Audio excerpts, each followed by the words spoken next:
Chosen one. Stop everything for a moment. Heaven has pressed pause on everything around you just to speak to you right now. You are not here by coincidence. You are not hearing this by mistake. You are not just another soul scrolling through noise. You are a divine appointment. Heaven saw your worry. Heaven felt your trembling heart, asking again and again, "How? Lord, how will this ever work out?" And heaven has sent this word to silence that fear. You have spent nights looking at the ceiling, asking why it feels like you're stuck between promises and impossibilities. You've watched doors close, people walk away, and time slip through your hands. But God is whispering, "Stop worrying about how I have already made the way." The how was never your responsibility. The how is the language of heaven. Your task is only to believe. The Spirit of God says, "You are trying to hold the map in a land where I am the compass." Every step that didn't make sense was still divine choreography. You didn't miss the turn. You didn't ruin the plan. You were being led through a valley of confusion so that faith could be born in you. Not just belief, because belief agrees. But faith moves even when sight disappears. There are angels stationed at the intersections you cannot see. Every delay was a setup for direction. You worried that maybe you heard wrong. Maybe you misread the signs, but no. Chosen one, heaven does not misplace purpose. You are exactly where you are meant to be. The reason it feels uncomfortable is because destiny never grows in comfort zones. It grows in trust. It grows when you stop demanding explanations and start walking in expectation.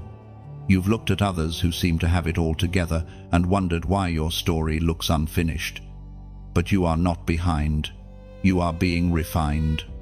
When gold is placed in fire, it doesn't disappear, it transforms.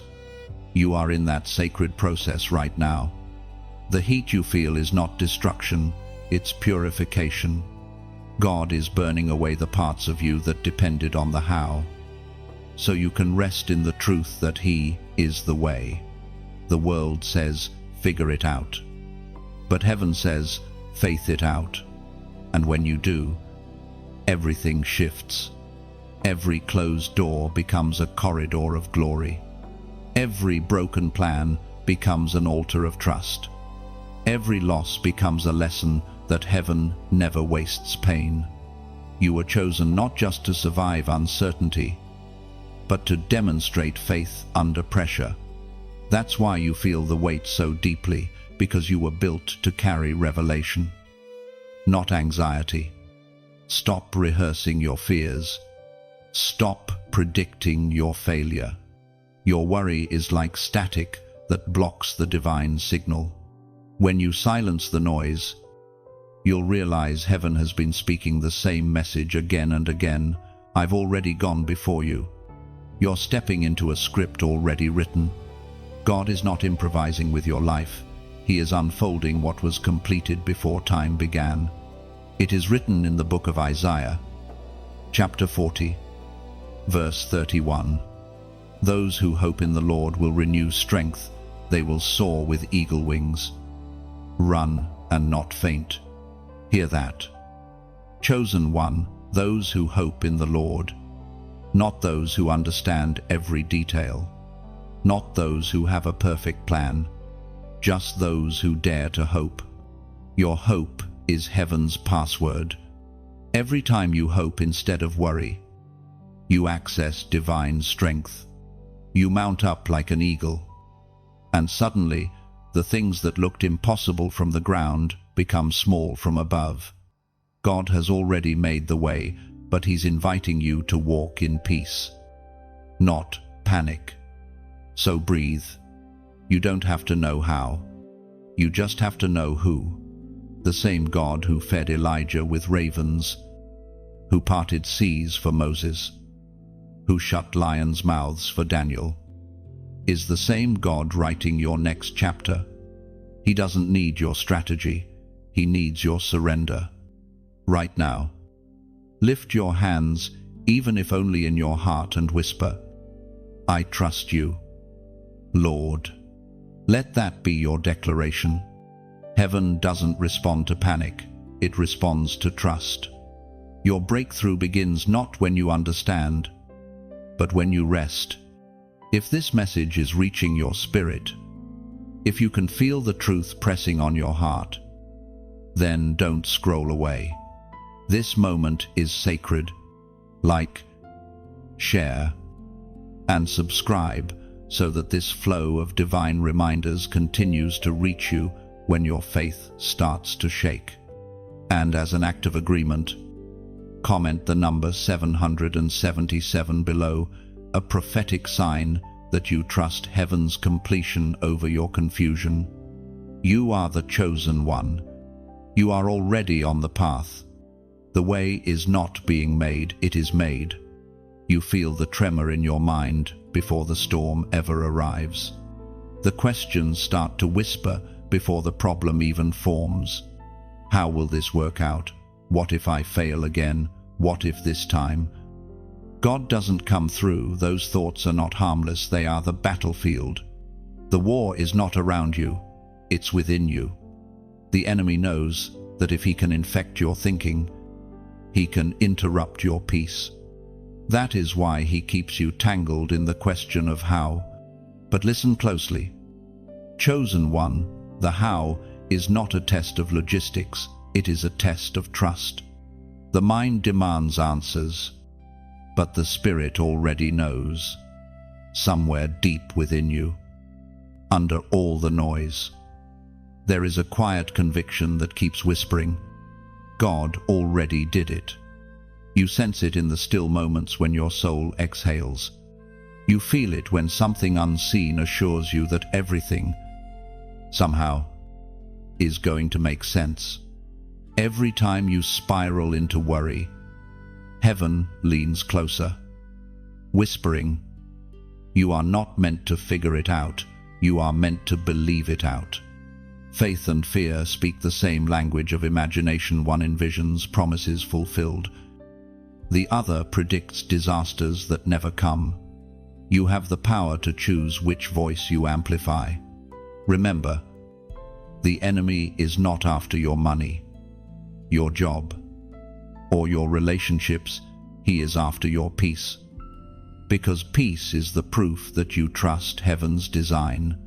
When you start thinking too much about the how, you begin to assume control of what was never your responsibility. The human mind wants to build bridges where God intends to part seas. He doesn't need your architectural plans. He needs your permission to move. Chosen one, your mind has become both your greatest ally and your fiercest critic. It analyzes miracles as if they were equations. But grace cannot be calculated. Miracles do not follow logic, they follow surrender. The battle between faith and fear is the reason you often feel exhausted, even when nothing external has changed, because invisible warfare drains more energy than visible struggle. When you find yourself rehearsing every worst-case scenario, pause, breathe. Ask yourself, who taught me to doubt divine provision? When did I start believing that I needed to understand before I obeyed? The truth is, heaven does not require your comprehension, only your cooperation.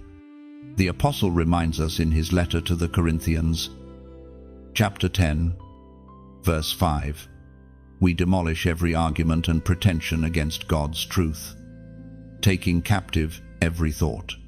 There it is, the manual for mental victory.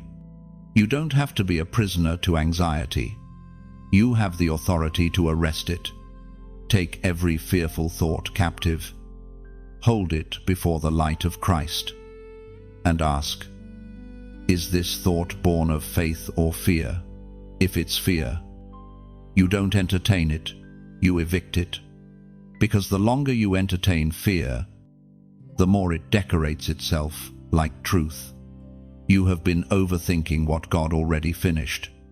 Every time you worry, you are building a prison out of imaginary bricks.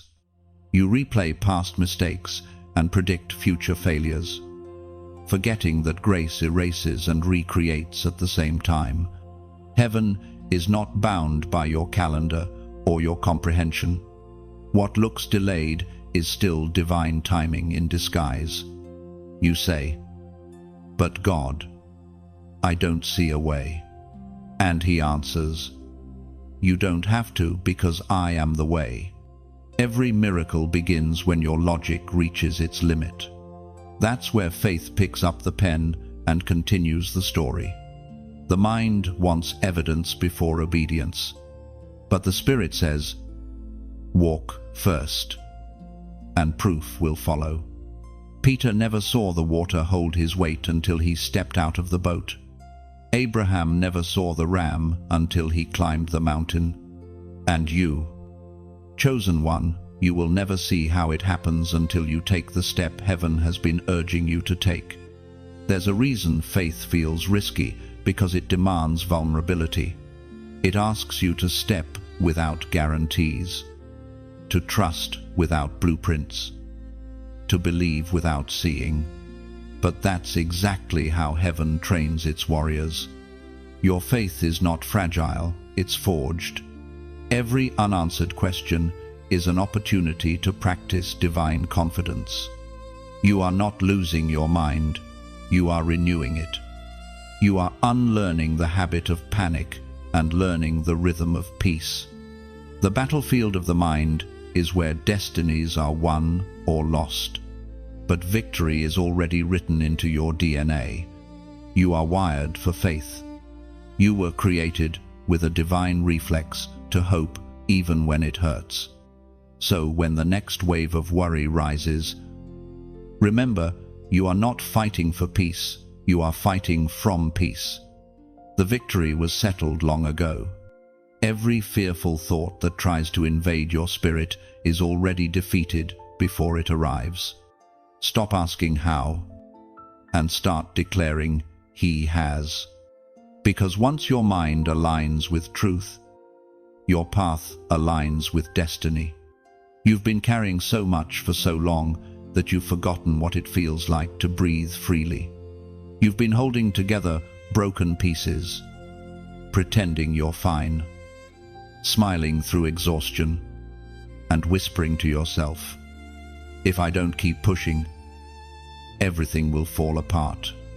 But, chosen one, listen, God never asked you to carry what He already conquered.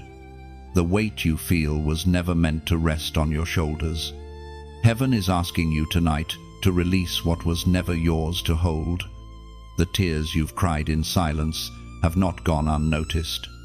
Every sleepless night, every why, every breath you took when quitting seemed easier, all of it has been sacred in heaven's sight.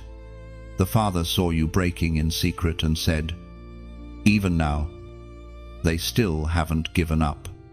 They are still my chosen one." You have not failed because you are tired.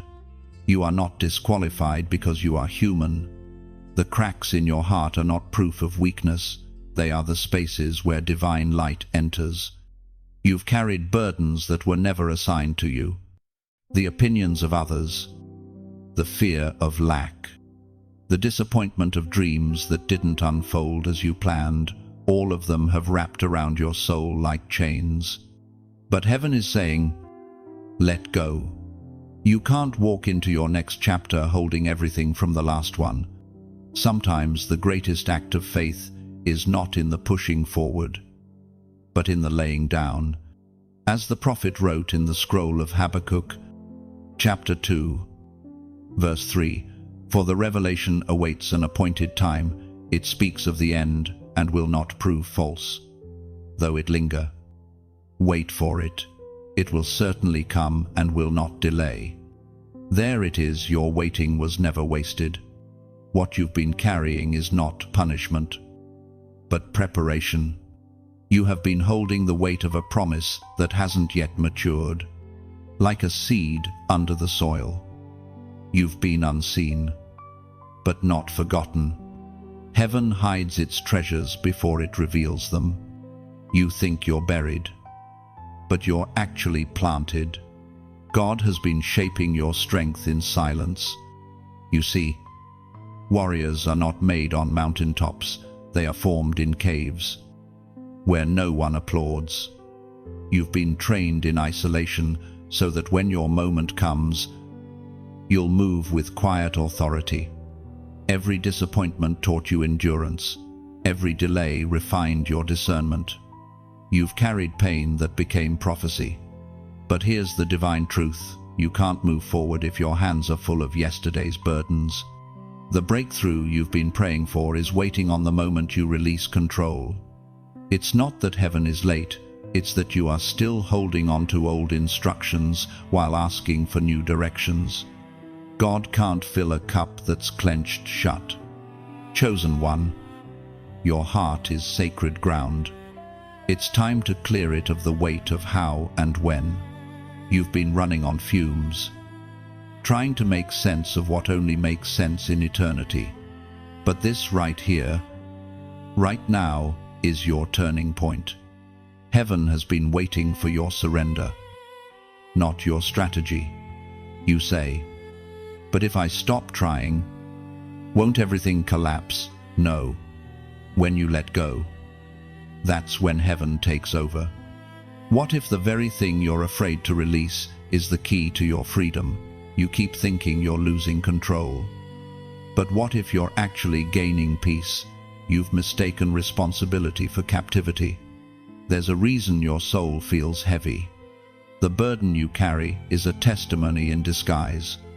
One day, the very pain that tried to destroy you will become the story that delivers others. You are not just surviving this, you are being refined for others who will one day need your voice. The way you endure now will become a roadmap for the broken later. God trusts you with weight because He trusts you with destiny. He allows you to feel deeply because He knows your heart won't harden. You carry things others couldn't. Not because you're stronger, but because you're chosen to show that strength comes through surrender, not striving. Take a deep breath. Heaven is whispering again. You can put it down now. The weight you've been holding, the guilt, the fear, the control, lay it at His feet. You were never meant to carry the world. You were meant to change it. Before this section ends, I want you to do something prophetic, something small, but powerful. Type these words in the comments right now. I release it. When you write it, you're not just commenting on a screen. You're declaring something in the spirit. You're saying, I will not carry what doesn't belong to me anymore.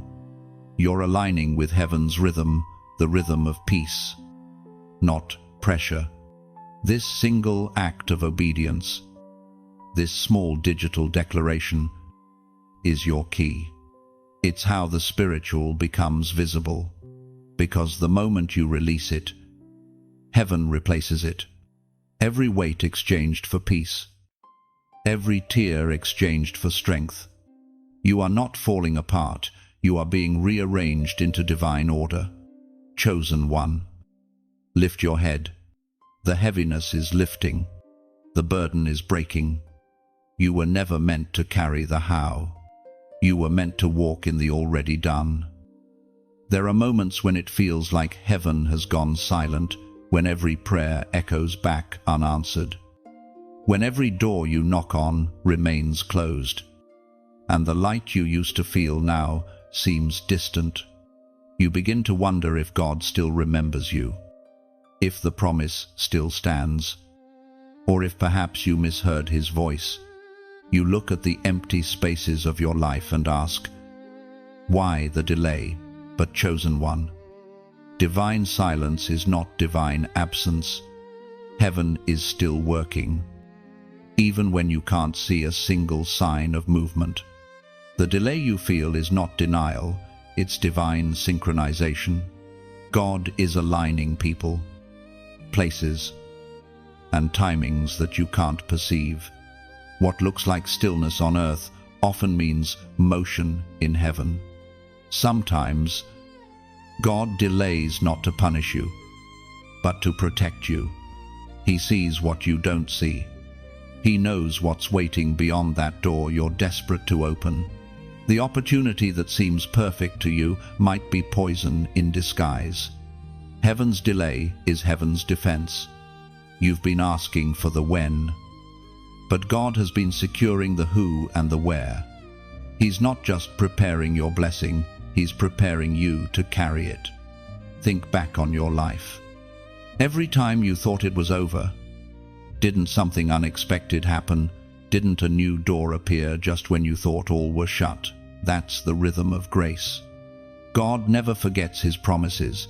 He fulfills them in perfect rhythm. The wait trains your heart to recognize His hand. Because if He gave it too soon, you would have called it coincidence instead of covenant. It is in waiting that faith becomes muscle. You are being conditioned in patience, not punished in delay. You are learning to distinguish between movement and momentum.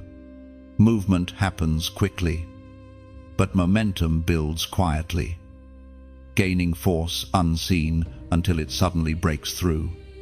That's what's happening now, pressure beneath the surface, alignment in the unseen. Heaven speaks clearly through the words in Deuteronomy, chapter 31, verse 8.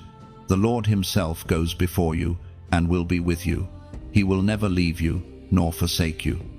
Do not be afraid. Do not be discouraged.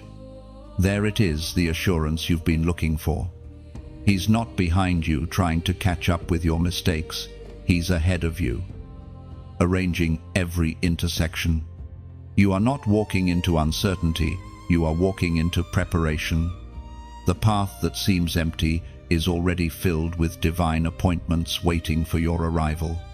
Do you realize what that means? Chosen one.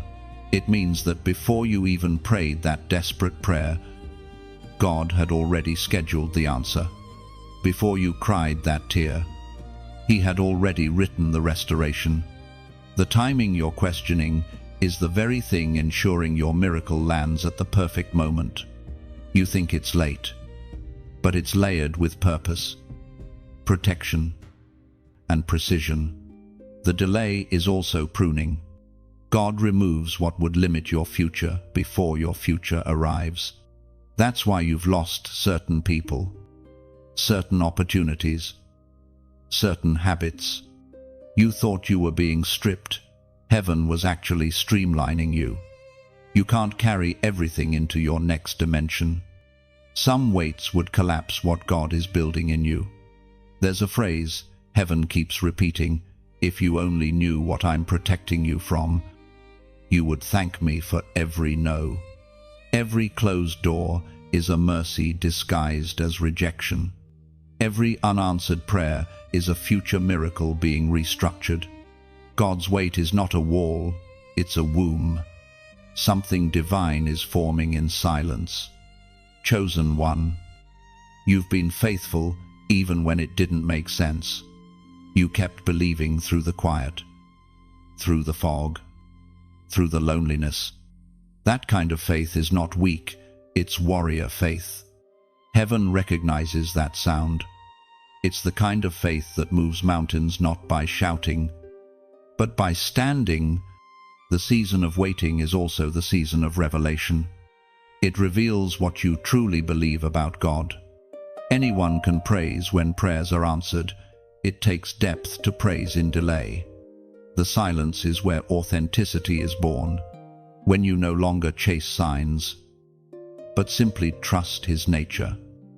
You've entered maturity. That's where heaven begins to reveal the next layer of your destiny. So don't curse the delay. Don't rush the process. Divine timing is never about speed, it's about synchronization. God is weaving threads you can't yet see into a masterpiece you won't be able to deny. When you finally step into what you've been waiting for, you'll realize why it couldn't have happened a day sooner. The people you've lost, the lessons you've learned, the tears you've shed, they're all ingredients in the recipe for your revelation.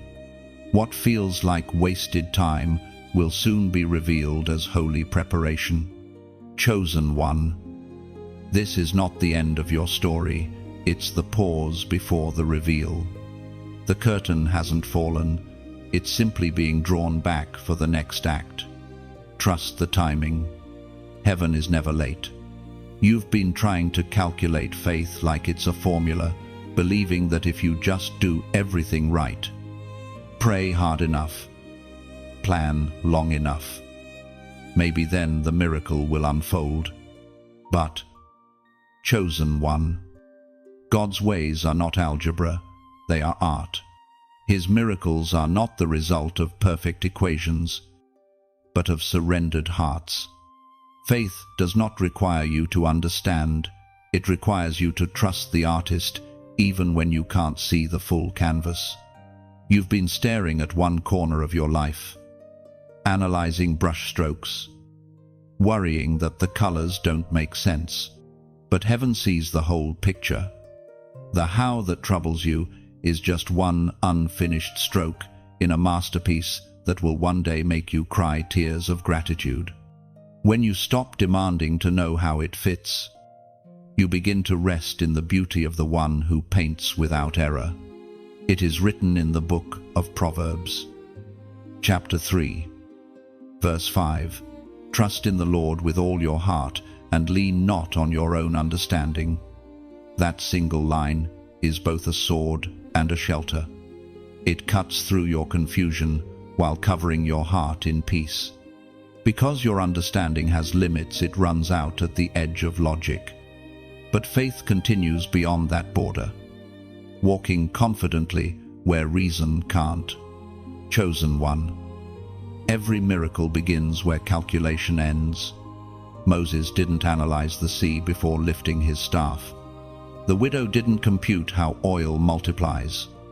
Peter didn't ask for physics lessons before stepping out of the boat. They simply obeyed. The moment they stopped asking how, heaven answered, now. That's what faith over formula looks like. It's walking blindfolded through fog, knowing the ground will appear under your feet because the one who called you cannot fail. You may not know the path, but you know the presence. You may not understand the method, but you know the master, and that's enough. Sometimes faith looks foolish until it's finished. You might look crazy to others, leaving what's safe, trusting when it seems illogical, giving when you barely have enough, believing when everything screams impossible. But that's exactly how heaven writes stories that confound the wise. The miracle doesn't happen to prove you right, it happens to prove God faithful. Think of faith as sailing a ship without seeing the shore. You lift the anchor and let the wind decide your direction. Not because you've lost control, but because you've chosen trust. And when that wind of divine purpose catches your sails, you move further in one moment of obedience than in years of effort. You don't need to know how the wind blows, you just need to raise your sail. You don't need to understand the mechanics of a miracle, you just need to believe enough to walk toward it. And as you walk, remember, you are not walking alone. There's a community of chosen ones walking this same path of faith beside you. Some of them are one step ahead. Some are still finding their footing. But all of them are part of this divine movement that heaven is raising up across the earth. People who choose trust over fear, worship over worry, faith over formula. If these words are resonating with your spirit, if they're painting light in the corners of your heart, then let that resonance become participation. Just like in the ancient days, when believers gathered around a fire to share warmth. Your support keeps this light burning. So if you feel led, like, share, and subscribe, not out of obligation, but as a way of saying, I'm part of this flame. Each share is a spark that can reach another soul on the edge of giving up. Each subscription is like adding another log to the fire, keeping it alive for those still wandering through the dark. And if your heart feels moved to go further, to help sustain the mission that brings these messages to others who can't hear them yet, consider giving not as payment, but as partnership. Your generosity becomes oil that keeps the lamp burning. Just as the widow's jar never ran dry, the light you pour into others returns multiplied. Faith is not a transaction, it's a transformation. And when you give, whether it's your time, your encouragement, or your resources, you're planting seeds into soil that will grow hope in hearts you'll never meet, but heaven already knows. Chosen one, stop worrying about how God will do it. Just trust that He will. You are not meant to solve the mystery, you are meant to walk in it. And as you walk, let your steps echo with gratitude, your heart beat with surrender, and your faith bloom beyond reason. The formula has failed you long enough. Now let faith lead. There are paths that God designs not to be seen, only to be sensed. You keep asking for a map, but heaven keeps giving you a compass made of peace. That's how God works. He guides, not explains. You look ahead and see fog, uncertainty, and silence. But in the invisible realm, angels are walking before you, clearing debris from the path you can't yet see. You've mistaken the hidden route for the wrong one. But, chosen one, the fact that you can't see it doesn't mean it's not there. Some of the most powerful works of God happen in secret roots growing underground, foundations forming before the building rises. Just because it's unseen doesn't mean it's unfinished. You've been tempted to think that maybe you've lost your way. Maybe you misheard. Maybe you made a wrong turn. But heaven is whispering tonight you are being led, not lost. What feels like disorientation is divine direction. God is teaching you to move by faith, not sight. He's leading you through a season where the light shines only on the next step, because if you saw the whole path, you'd try to control it instead of trusting Him.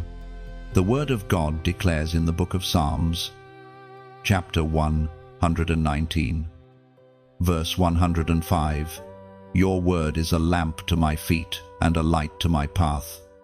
Notice it says lamp to my feet, not floodlight for my future. God gives just enough light for the step you're on.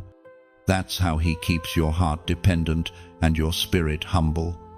The way of the chosen is not through full visibility, but through full surrender. You are walking through a holy fog, the kind that confuses the enemy but clarifies your faith. The darkness that once frightened you is now your disguise, your divine covering. Because while others depend on sight, you depend on sound. You're following the whisper, not the crowd. Every time you take a step without seeing the ground beneath, heaven applauds. You don't realize it, but faith like yours makes hell nervous. Because obedience in uncertainty is the highest form of worship. You're saying, God, even if I can't trace you, I'll still trust you. Chosen one. The unseen path is not punishment, it's promotion. God hides you while He hones you. He conceals you not because you're forgotten, but because you're not yet ready for the stage He's preparing. When it's time, He'll unveil you suddenly, and everyone who doubted your direction will stand in awe of divine orchestration. It's not your job to explain how you got here. The ones who laughed at your steps will soon watch your elevation. They won't understand how you rose without connections, without resources, without validation, But that's the point. The path was invisible, so the glory could be undeniable. You might be standing at the edge of a decision right now, staring into the unknown. Every voice around you is asking for logic, but your spirit is asking for trust. You want God to confirm before you move. But sometimes confirmation only comes after you move. The Red Sea didn't part until Moses stepped forward. The waters respond to movement, not hesitation. Every small act of obedience creates ripples in the unseen. You may not see results yet, but heaven is recording your faithfulness. The path may twist, the fog may thicken, but remember, every step you take in trust becomes a testimony that light doesn't have to be visible to be real. And when your mind screams, "But I can't see how," answer it with peace. You don't have to see how, you only need to see who. The one leading you has never lost a traveler. Your hidden path is not lonely, it's holy. Every unseen mile is filled with divine footsteps beside yours. You are walking through a script that heaven wrote before your birth. You think you're wandering, but you're being woven. So keep walking, keep trusting, keep listening for the quiet guidance that doesn't shout but steadies. When you take the next step, don't look for the full road, look for the light beneath your feet. And now, as a prophetic act of faith, type this number in the comments: 333, not as superstition, but as symbolism. 3 for the Father, 3 for the Son, 3 for the Holy Spirit. It's your declaration that you are not walking alone. Every step you take, heaven walks in rhythm with you. Let that number be your reminder that though the path is hidden, the presence is not.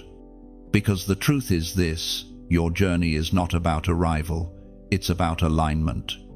Every hidden step leads to divine exposure. Every unseen turn draws you closer to destiny. You were never lost, you were always being led. There is a war you fight that no one sees, not in your home, not in your finances, not even in your body, but in the unseen battlefield of your mind and spirit. One voice tells you to hold on, another whispers that you've been forgotten. One moment you feel peace, the next, panic. You are not losing your faith. Chosen one, you are learning how to use it in the midst of noise. Every person who carries light will eventually confront darkness. It's not a sign that something's wrong with you. It's confirmation that something holy lives in you. You've felt those invisible battles, the sudden waves of fear, the heavy silence, the memories that come like shadows to accuse you. But what the enemy forgets is that your very existence is a disruption to his plans. The Spirit reminds you, tonight your fight is not with people, not with situations, not even with yourself. The real battle is over your focus. The enemy cannot steal what God gave you, but he can distract you until you put it down yourself. That's why every thought of how, every whisper of what if, every replay of pain is designed to pull your eyes away from the truth that the way is already made. We are reminded through the writings of David in the Psalms. Chapter 27, verse 1, "The Lord is my light and my salvation, whom shall I fear? The Lord is the stronghold of my life, of whom shall I be afraid?" That verse is not poetic comfort, it's divine strategy. Fear fades when focus returns. Every time you lift your eyes to the light, darkness loses its authority. The key is not to fight the shadows, but to face the sun. When you turn toward God, the shadows naturally fall behind you. You've been trying to silence fear by reasoning with it. But fear doesn't respond to logic, it responds to light. When you worship in the middle of worry, you shift the atmosphere. When you choose faith words over fearful thoughts, you reclaim spiritual territory. The mind becomes a fortress when the heart becomes anchored. Understand this.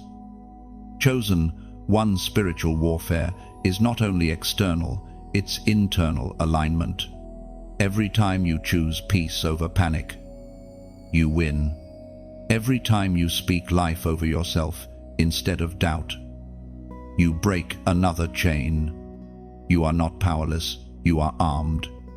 Though you may not always feel it, you carry weapons, unseen prayer that shakes unseen realms, praise that silences darkness, and the word that cuts through lies like lightning through clouds.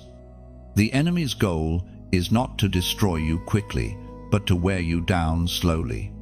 But heaven has given you endurance. The same strength that raised Christ from the dead flows through your spirit, even on your weakest days. The voices that haunt you, the guilt, the worry, the self-criticism are echoes of a war already won. The cross was not just an event in history, it was a declaration that no accusation can hold authority over you again. Every fear that rises is an imposter trying to reclaim ground it no longer owns. You don't have to shout to win this war. Sometimes your greatest victory sounds like quiet trust. The moment you choose stillness instead of striving, faith instead of frenzy, the enemy loses access. Because peace is not passive, it's the sound of heaven winning. There are nights when the spiritual noise feels louder, those sleepless hours when anxiety creeps in, whispering every reason why things won't work out. In those moments, don't fight the darkness with panic. Sit in the presence of the light. Whisper the name that still causes demons to tremble, Jesus. You'll notice the atmosphere shift, not because your situation changed, but because your spirit remembered its authority. You are not losing, you are learning to stand. The shaking around you is not to destroy your foundation, but to reveal it. You are discovering that what remains after the storm is what was truly yours, your faith, your fire, your focus, chosen one. Your endurance is dangerous. Every time you refuse to quit, you remind the darkness that its end is near. Every prayer you whisper in exhaustion sends tremors through the unseen realm. The reason the battle feels so intense is because victory is already close. So keep your heart steady. The voices of fear are fading. The whispers of faith are rising. The God who began this journey with you has not stepped away for a single moment. You may not always feel his hand, but it has never stopped guiding you. You are not being tested to fail, you are being trained to reign. The spiritual warfare you face now is equipping you for the authority you will carry later. You are learning how to command peace in storms, how to walk through shadows without trembling, how to see without sight. The voices of fear may roar, but they are already defeated echoes. Every step you take forward in faith silences them more. Soon, you will not just survive the battle, you will sing from its other side. Stronger, surer, shining with the light of one who has seen darkness and refused to bow. There are seasons when everything around you looks empty, when the cupboards of your life seem bare. Your prayers echo back hollow, and your hands feel too empty to lift. You look at your circumstances and think, this can't be where God is. You associate abundance with visible blessings, but heaven often hides its treasures in wilderness places. Chosen one, you are not in lack, you are in transition. What looks like emptiness is simply the space where heaven is preparing to pour. The wilderness isn't a place of abandonment, it's a corridor of revelation. God leads his chosen into barren lands, not to break them, but to reveal himself as provider. You are learning that divine provision is not about having enough resources, but about having the right source. Remember how Israel wandered in the desert with nothing but sand beneath their feet and sky above their heads. They had no farms, no markets, no visible supply, and yet they never starved. Bread fell from heaven. Water flowed from rocks. Shade moved with them by day. Fire covered them by night. They lacked nothing, because their dependence was complete. Heaven is teaching you the same lesson. You've been depending on what's visible, but God is drawing you into the unseen economy of faith, the realm where lack is an illusion. When your eyes see scarcity, your spirit must remember there is always manna in the morning. The voice of God thundered in the book of Exodus, chapter 16, verse 4. Then the Lord said to Moses, I will rain down bread from heaven for you. The people are to go out each day and gather enough for that day. Did you hear that? Enough for that day? God didn't give them a month's supply. He gave them daily sustenance. That was not cruelty. That was relationship. He was saying, come to me every morning. Depend on me again tomorrow. The wilderness trains you to seek daily, not hoard occasionally. You keep asking God to fill your storehouse, but he's teaching you to trust him as your source. The reason he hasn't given you everything at once is because he doesn't want you to replace prayer with comfort. He's keeping you close through daily dependence. It may feel uncomfortable not knowing how you'll make it through, not seeing resources multiply yet, but discomfort is the birthplace of deeper faith. The wilderness removes distractions until all that's left is raw trust. When you can say, even if I don't see it, I know he's working. You've reached the threshold of divine maturity. You are standing in the same soil where miracles are born. Every scarcity is an invitation for supply. Every unanswered need is a blank page for God's next testimony. The wilderness is not a punishment, it's heaven's classroom, teaching you the language of provision. If you could see what's forming under the surface, you would not fear this season. You would realize that lack is often a disguise for strategy. God doesn't just want to bless you. He wants to build you into a vessel that can carry blessing without breaking. That's why he stretches your faith before he fills your hands. Think of the seed underground. It lies in darkness, surrounded by soil, seemingly cut off from light. But in that hiddenness, it's absorbing, transforming, preparing for breakthrough. You may feel buried, but you are being prepared for emergence. The soil that covers you is not a coffin, it's a cradle. Provision doesn't always appear as increase. Sometimes it appears as preservation.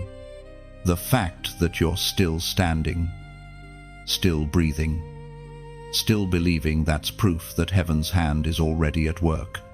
God has sustained you in moments when you didn't even know you were being sustained. Chosen one. The wilderness doesn't mean God is far, it means he's closer than ever. In Egypt, Israel had food but no freedom. In the desert, they had freedom but no food, yet it was in the desert that they met God face to face. Lack has a way of clearing the noise so you can hear the whisper again. You've prayed for abundance, and heaven answered by giving you awareness, because awareness of God's presence is the richest form of provision. When you know he's with you, the empty cup becomes a symbol of expectation, not despair. Don't despise the wilderness. Don't rush through it. Collect the manna of revelation that falls fresh each morning.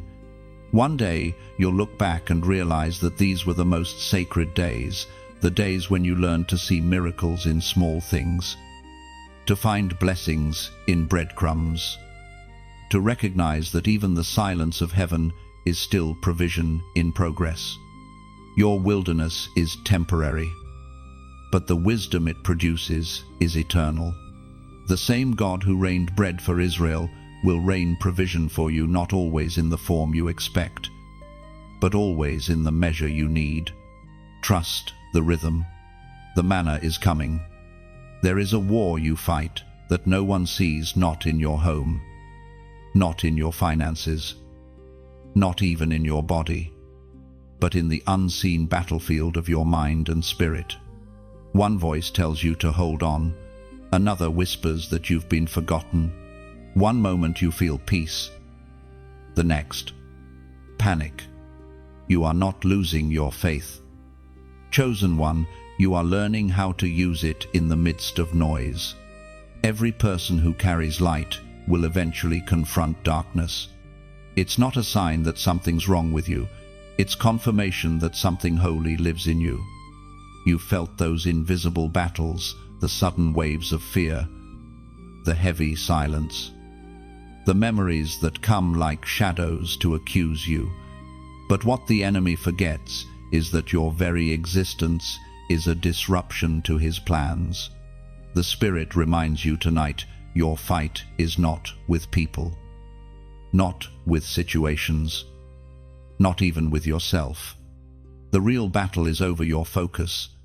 The enemy cannot steal what God gave you, but he can distract you until you put it down yourself. That's why every thought of how, every whisper of what if, every replay of pain is designed to pull your eyes away from the truth that the way is already made. We are reminded through the writings of David in the Psalms. Chapter 27, verse 1. The Lord is my light and salvation, whom shall I fear? The Lord is my stronghold. That verse is not poetic comfort, it's divine strategy. Fear fades when focus returns. Every time you lift your eyes to the light, darkness loses its authority. The key is not to fight the shadows, but to face the sun. When you turn toward God, the shadows naturally fall behind you. You've been trying to silence fear by reasoning with it. But fear doesn't respond to logic, it responds to light. When you worship in the middle of worry, you shift the atmosphere. When you choose faith words over fearful thoughts, you reclaim spiritual territory. The mind becomes a fortress when the heart becomes anchored. Understand this. Chosen one, spiritual warfare is not only external, it's internal alignment. Every time you choose peace over panic, you win. Every time you speak life over yourself instead of doubt, you break another chain. You are not powerless, you are armed. Though you may not always feel it, you carry weapons unseen, prayer that shakes unseen realms, praise that silences darkness, and the word that cuts through lies like lightning through clouds. The enemy's goal is not to destroy you quickly, but to wear you down slowly. But heaven has given you endurance. The same strength that raised Christ from the dead flows through your spirit. Even on your weakest days, the voices that haunt you, the guilt, the worry, the self-criticism are echoes of a war already won. The cross was not just an event in history, it was a declaration that no accusation can hold authority over you again. Every fear that rises is an imposter trying to reclaim ground it no longer owns. You don't have to shout to win this war. Sometimes your greatest victory sounds like quiet trust. The moment you choose stillness instead of striving, faith instead of frenzy, the enemy loses access. Because peace is not passive, it's the sound of heaven winning. There are nights when the spiritual noise feels louder, those sleepless hours when anxiety creeps in, whispering every reason why things won't work out. In those moments, don't fight the darkness with panic. Sit in the presence of the light. Whisper the name that still causes demons to tremble, Jesus. You'll notice the atmosphere shift, not because your situation changed, but because your spirit remembered its authority. You are not losing, you are learning to stand. The shaking around you is not to destroy your foundation, but to reveal it. You are discovering that what remains after the storm is what was truly yours: your faith, your fire, your focus, chosen one. Your endurance is dangerous. Every time you refuse to quit, you remind the darkness that its end is near. Every prayer you whisper in exhaustion sends tremors through the unseen realm. The reason the battle feels so intense is because victory is already close. So keep your heart steady. The voices of fear are fading. The whispers of faith are rising. The God who began this journey with you has not stepped away for a single moment. You may not always feel his hand, but it has never stopped guiding you. You are not being tested to fail. You are being trained to reign. The spiritual warfare you face now is equipping you for the authority you will carry later. You are learning how to command peace in storms, how to walk through shadows without trembling, how to see without sight. The voices of fear may roar, but they are already defeated echoes. Every step you take forward in faith silences them more. Soon, you will not just survive the battle, you will sing from its other side. Stronger, surer, shining with the light of one who has seen darkness and refused to bow. Before you ever arrived here, before the first step, the first tear, the first prayer you whispered in the dark, God had already gone before you. The path you call uncertain has been walked by heaven's own feet. Every obstacle you're about to face has already bowed to the one who walks ahead of you. You're not following chance, you're following choreography. You see only moments, God sees movement. You see a door still shut, he sees the hands already turning the knob. You see a mountain, he sees the summit and the sunrise waiting at the top. Every hesitation you feel right now, heaven has already answered with, I've prepared the way. Chosen one.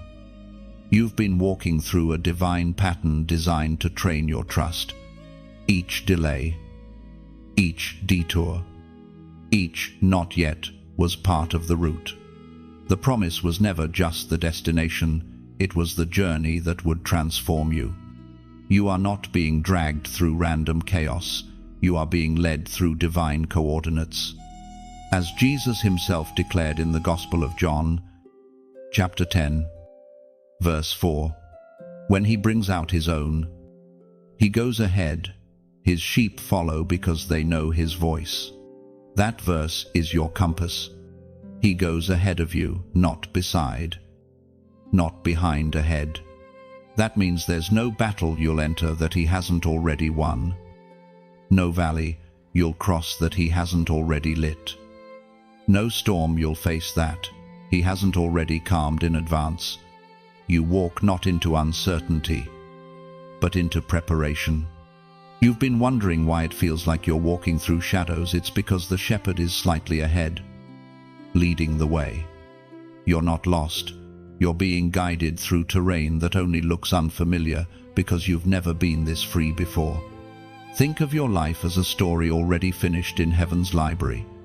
You're simply reading the chapters day by day. The suspense you feel is for your growth. The ending has been settled since the beginning. The path is already paved. Faith is what helps you walk it. Sometimes God doesn't clear the road. He strengthens your legs. Sometimes he doesn't calm the storm. He teaches you to sleep through it. The same God who ordered your steps has also fortified your spirit. Every twist and turn, every silent night, every sudden change, it's all been woven together to lead you right here, right now. And right now, heaven is whispering to your heart, you don't need to rush. You're on time. The road you're on hasn't been delayed. It's been divinely timed. Every step has a purpose. Every pause has a lesson. Every intersection has an invitation to trust. The God who goes before you is also the God who walks with you. That's the mystery of his love. He's both your forerunner and your companion. You are never behind when you're following the one who is time itself. So lift your eyes. The fear that once made you hesitate is fading. You can move forward knowing that what's waiting ahead is not uncertainty, it's fulfillment. The future isn't forming, it's unfolding. Chosen one. This message isn't just a reminder, it's a renewal. Heaven is stirring courage in your spirit again. You've been tired, questioning whether the path is worth it. But listen closely. Every step in faith echoes through eternity. Heaven counts them, one by one. And as this truth touches you, if something inside you feels lighter, calmer, more certain, that's the Spirit confirming it. When divine peace arrives, it doesn't just comfort you, it calls you to connection. So if this message has strengthened your heart, if you felt heaven breathe through these words, take a moment to share it. Not as a click, but as a calling, because you never know whose midnight your obedience might light. There's someone scrolling right now, desperate for direction, waiting for a sign that they're not forgotten, and your share could be the seed that saves them. When you like, when you subscribe, when you comment, you're not just supporting content, you're joining a movement. You're keeping a river of divine reminders flowing through digital wildernesses where souls wander thirsty. Every act of connection here, every engagement, every echo builds an altar of light in the middle of algorithms. Don't underestimate the simplicity of that. One act of faith, one small click, one moment of compassion can ripple into eternity. Just as a single candle can ignite 1,000 others without losing its flame, your simple action can multiply light across the world. This isn't marketing, it's ministry. This isn't a transaction, it's transformation. You are part of something larger than yourself, a network of chosen ones carrying the same fire, spreading the same message that the way is made, and we are walking it together. So breathe deeply, lift your eyes, and remember, you're not following a guess, you're following guidance. The shepherd has already gone before you. The road may curve, but it leads to glory. And somewhere ahead, beyond the fog, beyond the fear, you'll find everything heaven promised, waiting with your name written on it. There comes a moment in every chosen one's journey when heaven stops explaining and simply waits for obedience. You reach a crossroad where logic runs out, where planning can't proceed, where prayer shifts from God. Show me how to God. I'll go anyway. That is the threshold of transformation, the place where you stop negotiating with destiny and start walking in it. Obedience is not easy because it rarely makes sense. It's one thing to believe God can. It's another to obey when He doesn't tell you when or why. You want instructions in detail, but heaven gives direction in whispers. You want certainty before you move, but heaven gives confirmation only after you move. Chosen one. Every act of obedience is a key not to open heaven, but to unlock your own heart. When you obey, you align with divine rhythm. The moment you say yes in faith, even before the outcome appears, heaven shifts to accommodate your courage. The ancient words recorded in Romans chapter 8, verse 28 still echo today. And we know that in all things God works for the good of those who love him, who have been called according to his purpose. That verse is not passive comfort, it is active invitation. All things, even the confusing things, the painful things, the silent seasons are working together, but only for those who love and obey. The divine machinery of destiny turns on the hinge of obedience. You've prayed for breakthrough, but sometimes breakthrough waits for obedience. You ask for open doors, but heaven waits for open hearts. There are blessings already built for you that only move when your feet move. The sea did not part while Israel waited. It split when they stepped forward. The walls of Jericho didn't crumble because of strength. They fell because of simple, steady obedience. Obedience may feel small, but in heaven's eyes, it's seismic. The greatest miracles often ride on the back of ordinary actions done with extraordinary trust. It's the go, the forgive, the let it go, the speak, the stay, or the move simple commands that open supernatural currents. You've been waiting for God to change your situation, but sometimes he's waiting for you to change your position. There's power in motion. When heaven sees movement, it multiplies miracles. Your obedience becomes the language heaven understands best. But obedience is not blind compliance, it's relational trust. You don't obey a tyrant, you follow a father. He doesn't command to control, he commands to cultivate your capacity for glory. Every instruction is an invitation to partnership. When God says, "Do this," he's really saying, "Let me show you what we can build together." Think about it, every giant of faith moved before understanding. Noah built an ark before the first drop of rain. Abraham left his homeland without a map. Mary said yes to a miracle she couldn't comprehend. Each of them obeyed without knowing how. And in doing so, they made room for the impossible. That's where you stand now. The how has been haunting you, but heaven is whispering again. It's not your job to calculate the miracle, it's your job to cooperate with it. Obedience is like stepping stones across a river. Each step reveals the next, but never the whole crossing at once. The stones appear under your feet as you move. If you wait until you see the whole bridge, you'll stay on the shore forever. And yes, sometimes obedience costs. It may cost comfort, relationships, or certainty. But what you lose in familiarity, you gain in fulfillment. The price of obedience is temporary. The peace it brings is eternal. You will never regret doing what heaven asks of you, even when you don't understand it in the moment.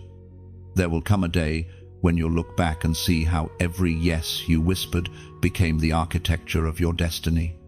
You'll see how obedience wasn't about control but about construction, God building something unshakable within you. Every time you obey, you write another line in the story heaven is telling through you. And that story will outlast your confusion. Chosen one.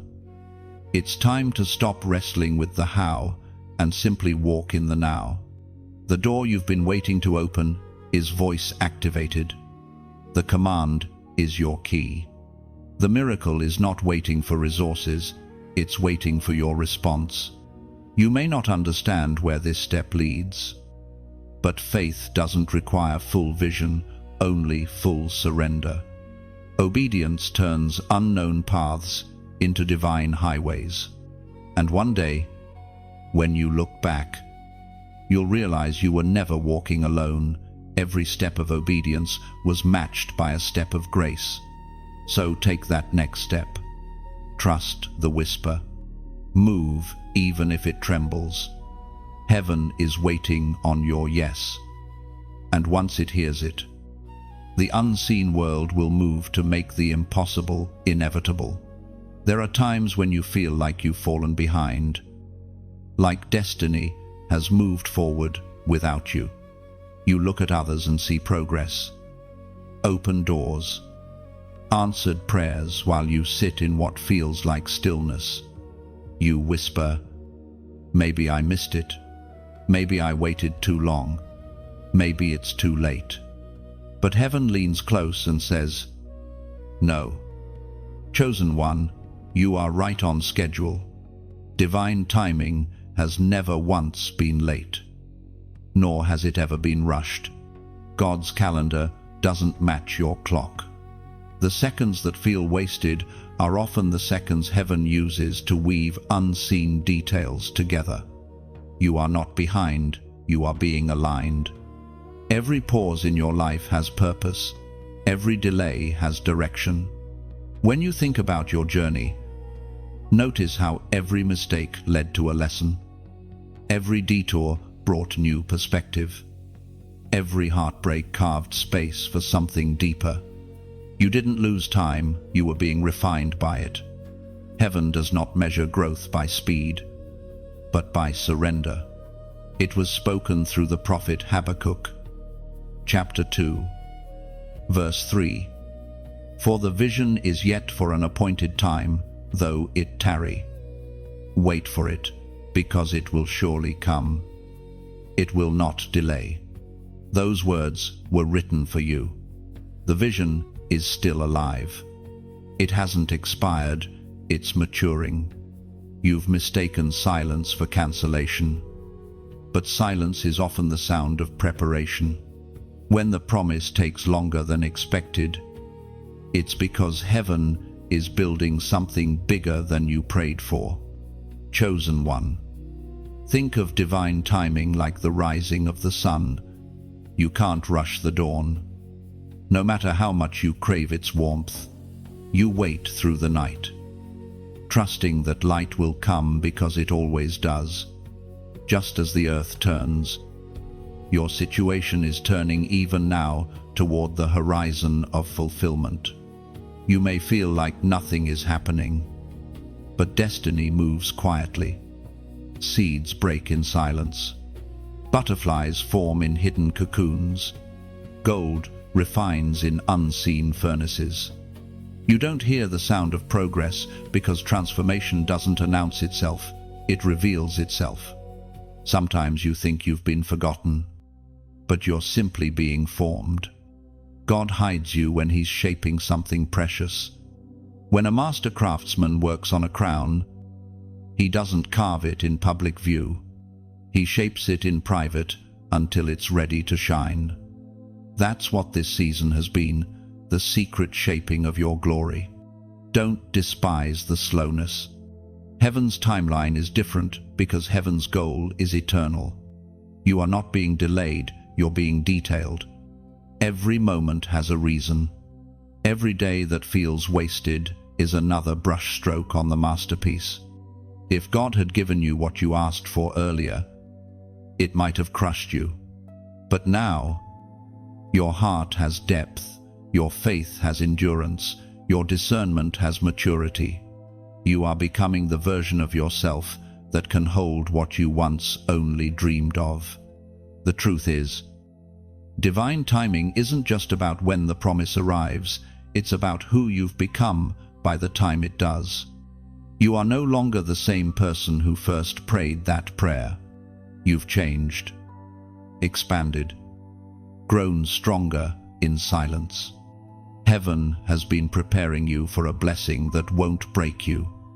And now, you stand in the middle of a sacred unfolding. What you call waiting, heaven calls weaving. Threads of purpose are being tied together, connections you can't see. alignments you can't predict, favor you can't yet imagine.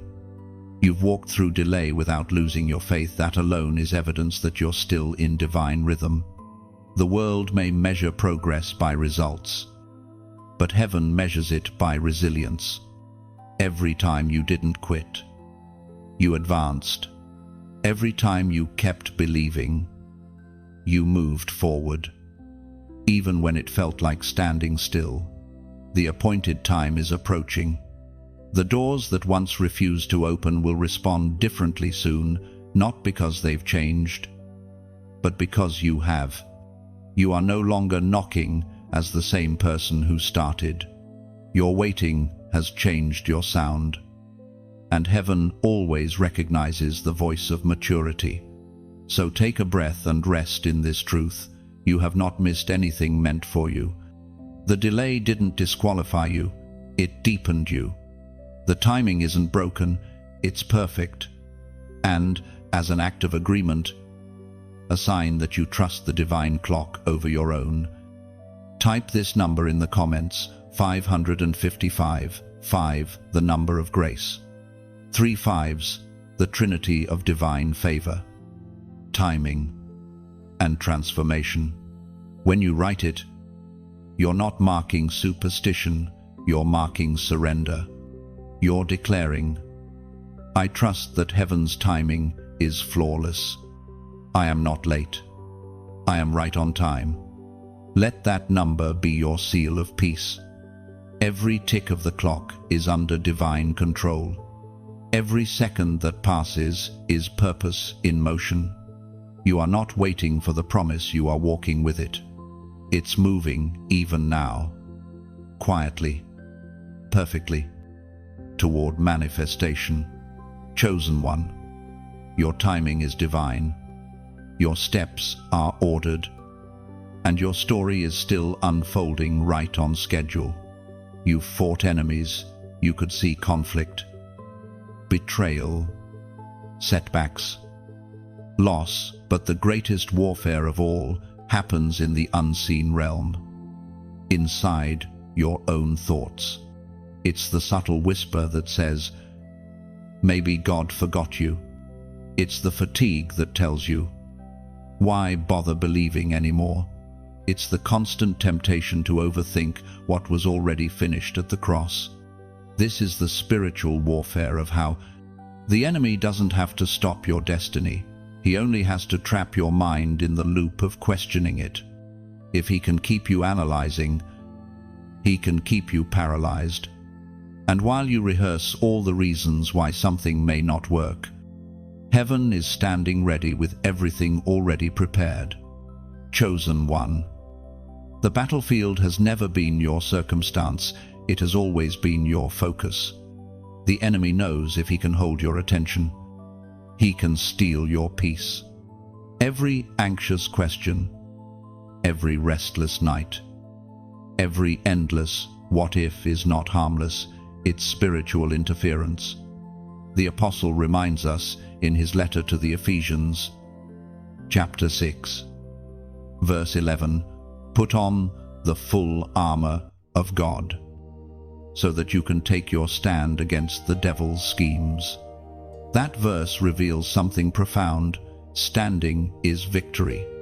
You don't have to shout, perform, or prove. You simply have to stand, because standing in truth, even when your feelings tremble, terrifies darkness. The armor of God isn't a costume, it's consciousness, a way of living, aware that you are already protected by divine authority. You have been armored with peace. But the enemy tempts you to pick up panic. You've been clothed in righteousness, yet he keeps offering shame. You've been given the helmet of salvation, but he keeps whispering confusion. Spiritual warfare is not always loud. Sometimes it's the quiet war of what you choose to believe. You are not losing because you feel weary. Even Jesus sweat blood in Gethsemane before glory broke through. The presence of pressure doesn't mean the absence of power. It means heaven is birthing something. and you are standing at the edge of manifestation. The spiritual war of how begins when you start believing you're responsible for the outcome. You pray, but then you worry. You surrender, but then you take it back. You say, God, I trust you, but still stay awake, calculating every possibility. Yet faith doesn't coexist with control. One must release for the other to rise. The how is the enemy's favorite bait because it sounds responsible. It disguises anxiety as wisdom, panic as preparation. But God is not asking you to figure it out. He's asking you to follow. The shepherd doesn't expect the sheep to understand the route, only to stay close to the sound of his voice. Think about Peter walking on the water. The miracle stopped not when the storm grew stronger, but when Peter's focus shifted. The wind didn't drown him, worry did. The sea beneath his feet obeyed the same voice that called him, yet doubt broke the connection. That's what happens when you start asking how more than who. Fear grows where faith once lived. But the good news is this: the moment you refocus, miracles resume. Heaven doesn't hold grudges, it restores instantly. One breath of trust can undo years of anxiety. Chosen one. The war of how will always circle back to the same temptation to take control. But you cannot lead where only grace can guide. God doesn't need your plan, He needs your permission to move. Every battle begins to lose power the moment you say, "Not my will, but yours."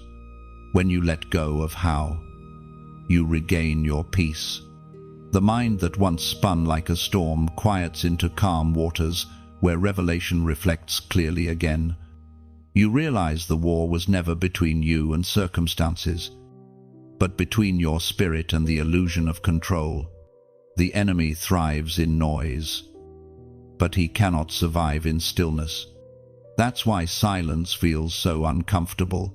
It's the sound of your power returning. When you rest, you win, because the devil can only wrestle what's restless. Once you stop striving, he has nothing to grab. The how was never your job, it was heaven's. The moment you surrender it, angels begin to move. You won't always see it, but you'll feel the shift, that peace that passes understanding, that quiet knowing that says, it's already handled. Every overthought, fear, every restless calculation, every sleepless night, all of it loses weight in the presence of trust. The mind bows where faith stands. You are not losing this war. You are learning how to stand still and let the Lord fight for you. So breathe. Let the questions fade into worship. The how is holy ground, not for you to solve, but for you to stand on. The victory has already been written. Your role is simply to believe it long enough to see it unfold. There is something mysterious about the power you carry. It isn't loud or boastful. It hums quietly beneath your skin, felt more than seen. You've noticed how people react around you, how rooms shift, how conversations change tone, how tension dissolves or rises just by your presence. That's not coincidence.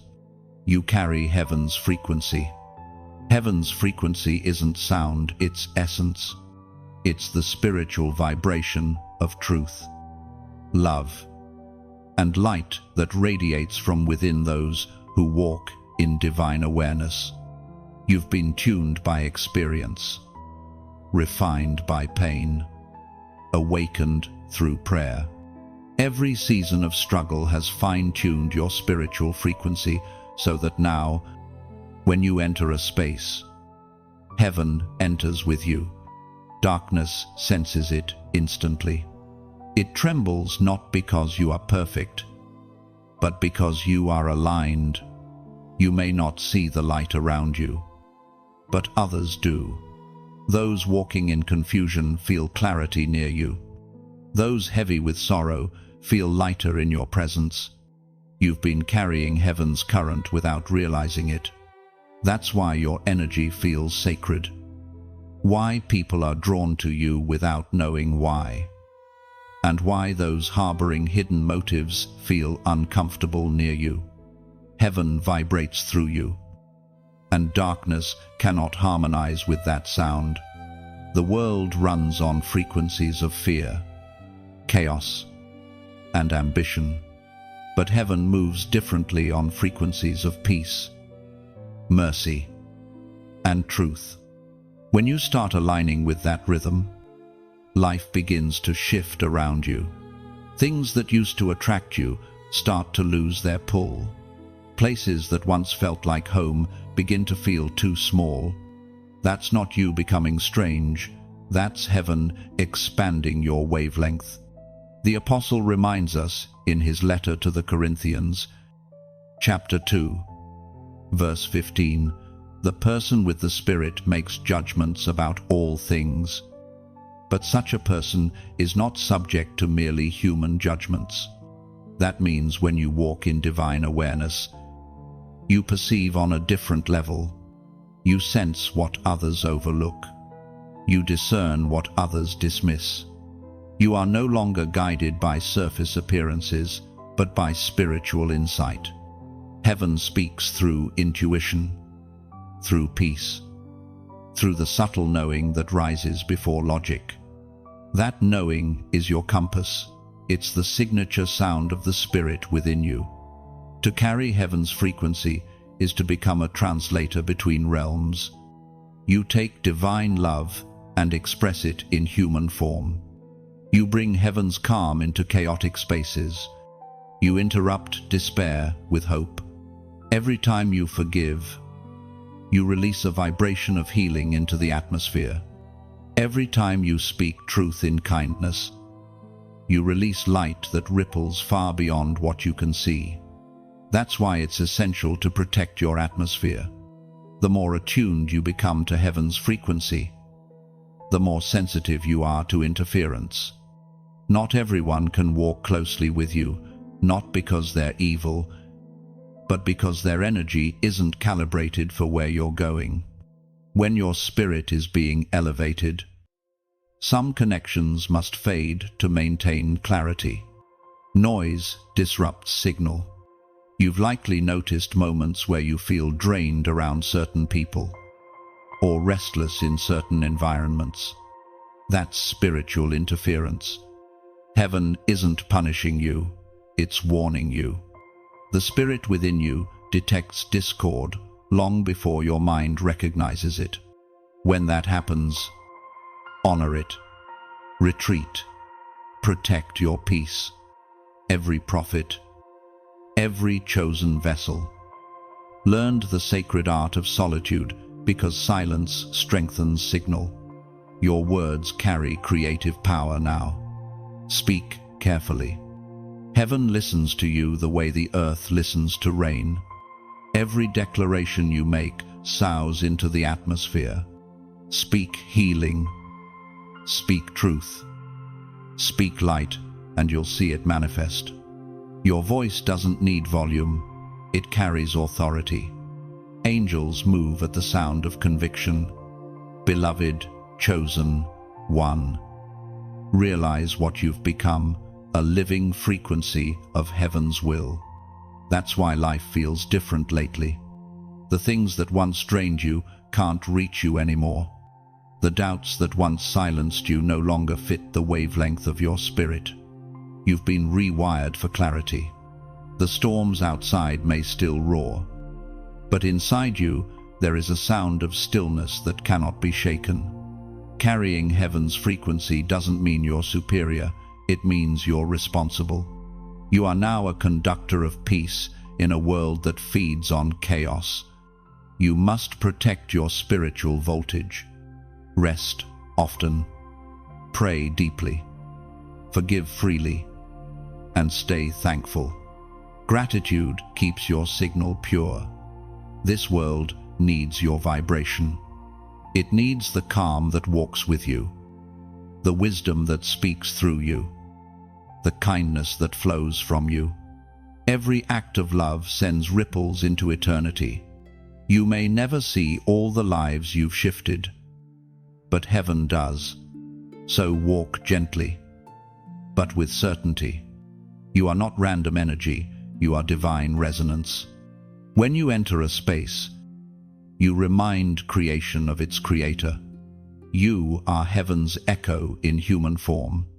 Every heartbeat of yours carries the rhythm of grace, and every breath you take resounds with the truth that you are tuned to something eternal. Your faith, chosen one, is not quiet even when you whisper. The heavens hear thunder. The light you carry has always frightened darkness. Because light doesn't compete, it conquers simply by being. That is why your journey has felt heavy, because you were never meant to blend in. You are a torchbearer in a time when many have forgotten how to see. When you stand firm, even in silence, hell trembles. When you lift your eyes and refuse to be moved by fear, the atmosphere changes. Your faith terrifies darkness because it cannot be predicted or contained. Demons understand power, but they cannot decode peace. You have faced storms that were designed to silence you. Yet here you stand, breathing, believing, burning brighter. That's what sets you apart. You've learned that true authority doesn't shout, it shines. And your light, chosen one, has become a weapon. The prophet Elijah spoke as recorded in the first book of Kings, chapter 18, verse 21. How long will you waver if the Lord is God? Follow him, not Baal. Those words cut through indecision like lightning across the night sky. Heaven is calling you again to choose boldly, to stop wavering between faith and fear, obedience and hesitation. Because the moment you choose fully, the fire falls. You have been chosen not to survive the darkness, but to confront it, not to escape battles, but to illuminate them. The reason your warfare has intensified is because your light has expanded. You have become a living contradiction to everything the enemy declared impossible. Think of a candle in a cave. The darker the space, the more powerful its glow. That is you. Every prayer you whisper, every act of kindness, every step of faith, it all pierces the gloom like holy fire. You are not small. You are the evidence that heaven still intervenes through human vessels. Your faith doesn't just protect you, it ignites others. When you speak, people remember hope. When you pray, atmospheres shift. When you walk into a room, burdens grow lighter. Not because you are perfect, but because your obedience amplifies heaven's presence. You may not see it, but you're carrying revival in your breath. You've been wondering why the attacks seem personal. It's because they are. Hell does not waste energy on the insignificant. You are marked, and every force of darkness recognizes the mark of light upon you. Chosen one. Keep shining, keep standing, keep walking even when the path shakes. Every step you take is a declaration that light still wins. Your quiet faith does more damage to darkness than 1,000 sermons ever could. And if these words reach your heart today, if you can feel that trembling mix of conviction and comfort, it's not emotion, it's recognition. Heaven is confirming what your spirit already knew. You are part of something much greater than yourself. That's why I want to ask you to join the movement of light. Share this message, not as content, but as a candle.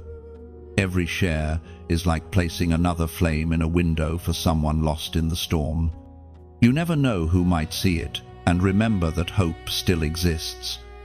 When you like, When you subscribe, when you stay connected here, you're not feeding an algorithm, you're fueling a mission.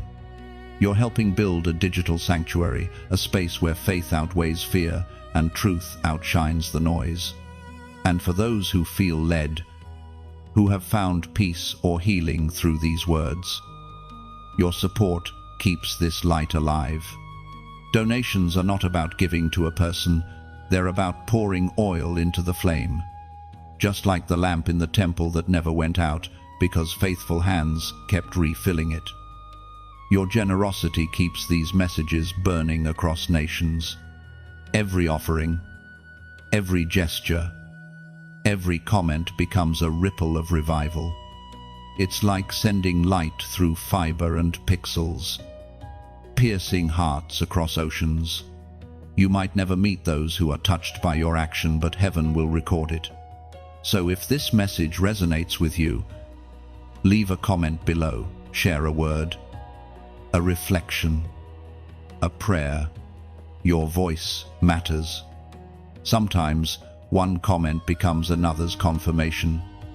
One testimony becomes another's turning point. You might think it's small, but remember, the candle never knows how many it has illuminated. Chosen one. Your faith terrifies darkness because it refuses to die. Every day you wake up and choose to trust again. Heaven rejoices. Every time you smile through tears. Angels take note. You are proof that light doesn't need permission to shine, it just needs endurance. So, stand tall, even if you tremble. Shine, even if it flickers. Give, share, speak. Believe, because every act of light extends eternity's reach. And remember this, no flame that burns for God ever burns alone. Every storm ends. That's the truth the enemy doesn't want you to realize. He thrives in the illusion of forever, convincing you that the pain, the confusion, the waiting will never cease. But storms are not meant to stay, they are meant to pass. What you've endured wasn't permanent punishment, it was temporary purification. Every wind that tried to destroy you was secretly shaping you into something unshakable. Chosen one. You are standing at the edge of your after. The lightning has stopped flashing, and the thunder is beginning to fade. The rain that once blinded you has watered the very ground beneath your feet. Out of the mud that tried to swallow you, new life is beginning to rise. What once looked like chaos now looks like clarity. Heaven never wastes storms, they always leave growth behind. You've walked through seasons that made no sense, betrayal, delay, loss, silence, and through it all, you wondered if you'd make it out the same. But God never intended for you to come out the same. You were meant to come out transformed. You didn't just survive the storm, you were redefined by it. The Word of God declares in the book of 1 Peter, chapter 5, verse 10, the God of all grace, who called you, will himself restore, make you strong, firm, and steadfast. That verse is not poetic comfort, it's a divine promise. After you have suffered a little while, that means it ends. There is always an after. And when the storm ends, the same God who allowed it steps in to restore, strengthen, and establish you. He does not just wipe away the rain, he rebuilds what it watered. The pain that once seemed random now reveals its purpose. You see, storms are heaven's way of revealing roots. You didn't realize how deeply anchored your faith was until the winds came. You didn't know your voice carried power until you had to use it to calm your own seas. You didn't know your worship could pierce darkness until you sang through your tears. What you thought was punishment was actually preparation. Every heartbreak loosened your grip on what couldn't stay. Every loss redirected your loyalty from things to truth. Every disappointment pruned you for destiny. The storm was heaven's classroom, harsh. Yes, but holy. You've been through enough to know that the same waves that tried to drown you also carried you to shore. The same fire that burned away your comfort also refined your courage. The same rejection that broke your heart freed you from counterfeit connections. Nothing was wasted. There is a glory that comes only after the storm, a quiet strength that replaces striving, a depth that replaces distraction. You begin to see differently, speak differently, love differently. You no longer chase validation because you've seen what remains when everything else fades. You no longer fear loss because you've learned that even in ashes, God plants seeds. You may still see some clouds, but they are not warnings anymore. They are witnesses.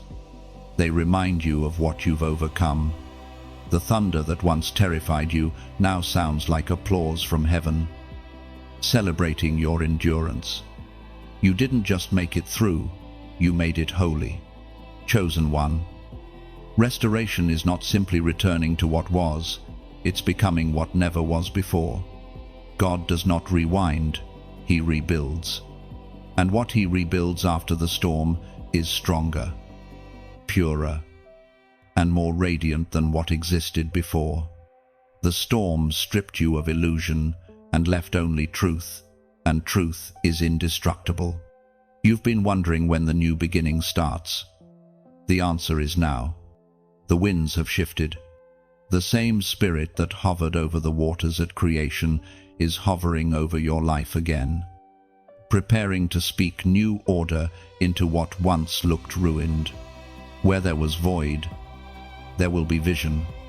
Where there was confusion, there will be clarity. Even the silence after the storm carries power. It's not emptiness, it's restoration in progress. Heaven always rebuilds in quiet. You may not see the structure yet, but the foundation is forming faith that doesn't flinch, peace that doesn't depend on people, joy that doesn't need proof. You've grown in ways no one can measure. Your eyes hold wisdom they didn't before. Your heart beats with a rhythm of compassion that can't be faked. You've learned that strength isn't in resistance, but in release. That's the real glory, the transformation of spirit that can't be undone. The storm revealed the truth about you, that you are more resilient than you realized, more anointed than you believed, more chosen than you dared to accept. You've been through the fire and didn't lose your flame. You've walked through floods and didn't drown. You've been refined into rare gold, the kind that doesn't bend under pressure anymore. Now, you stand in the afterglow. The air feels different, cleaner, lighter. Heaven is clearing the path ahead, and your spirit can sense it. You're not the same person who entered that storm. You've gained authority, discernment, and peace. You no longer chase control, you carry confidence. Look around your life. The pieces that remain are not leftovers, they are building blocks. The ashes are not waste, they're soil. Everything that survived was meant to last. The same God who sustained you in the storm will now surprise you in the sunlight. Chosen one, this is your restoration season. You've cried long enough. You've fought long enough. Now you will flourish. The storm didn't end your story. It unveiled your strength. The glory that follows will not only heal you, it will announce you. The world will see the radiance of one who has walked through chaos and come out crowned. Because after every storm comes stillness, and in that stillness, glory blooms. There's a stillness that comes after long seasons of fighting. A silence that doesn't feel empty, but full, like heaven itself has drawn a breath. You stand in that silence now. Chosen one. The winds have stopped. The ground has steadied. And though your heart still trembles from the memory of the storm, something deep within you whispers, it's over. But not just over complete. This is the moment when you realize that every unseen turn, every unanswered question, every broken detour was never chaos, it was choreography. You are standing exactly where heaven intended. Not one step early, not one step late. The how that once tormented your mind now feels unnecessary. Because what you see unfolding could never have been crafted by human hands. The way was not built as you walked. It was waiting long before your first step. You see now that what you called confusion was actually covering heaven, hiding you while alignment caught up. What you called delay was discipline. What you called silence was strategy. The mystery of God's method has unfolded into revelation. You never needed to understand the process. You only needed to keep walking through it. It was written in the book of Isaiah, chapter 55, verse 9, "As the heavens are higher than the earth, so are my ways higher than your ways, and my thoughts than your thoughts." Those words have become your anthem. They are no longer distant scripture. They are your lived experience. You've seen what happens when your understanding fails, but His faithfulness remains. You've learned that faith isn't built in knowing how it's born, in trusting who.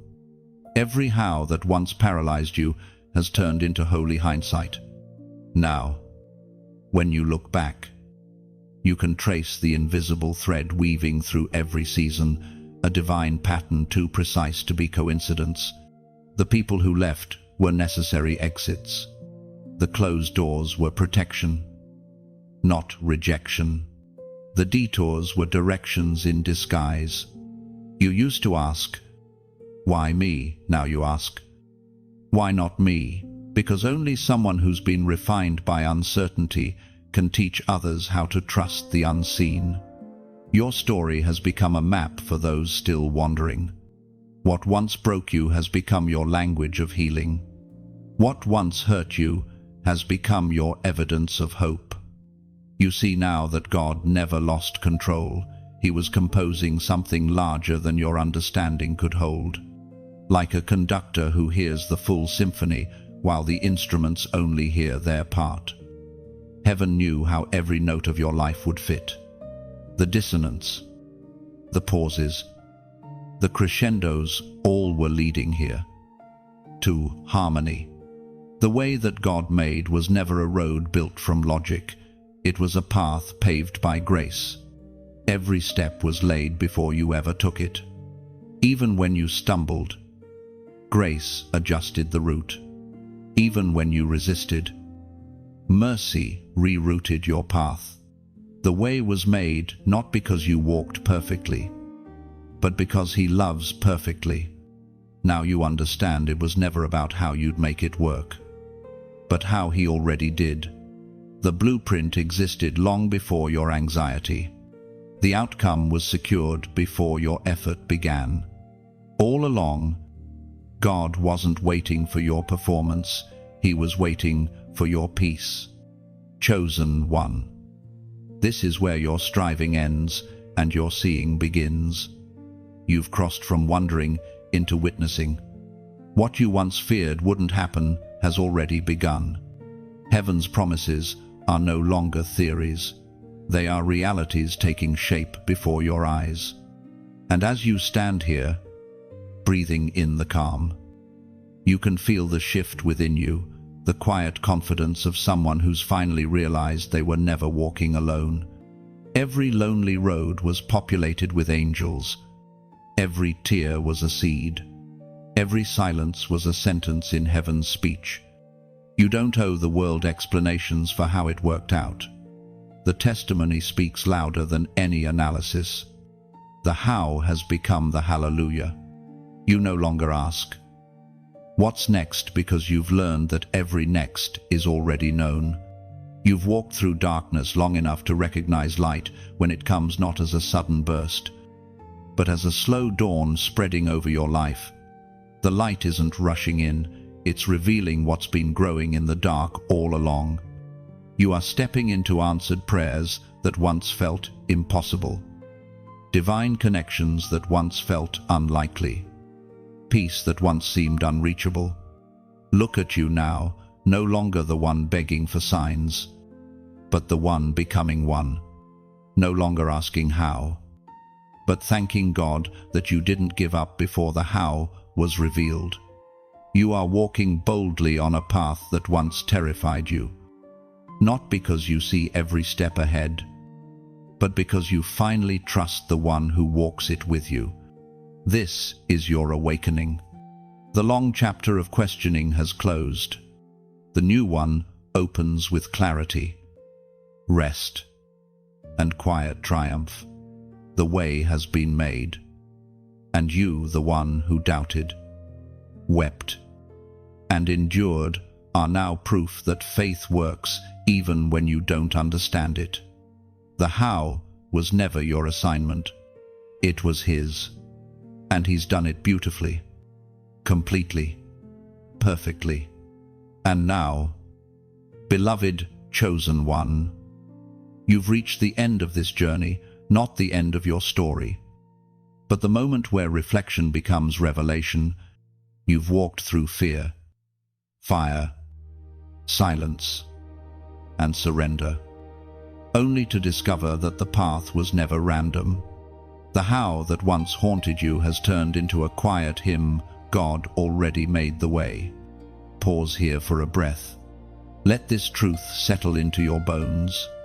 Every unanswered prayer, every delay, every storm, all of it led to this knowing.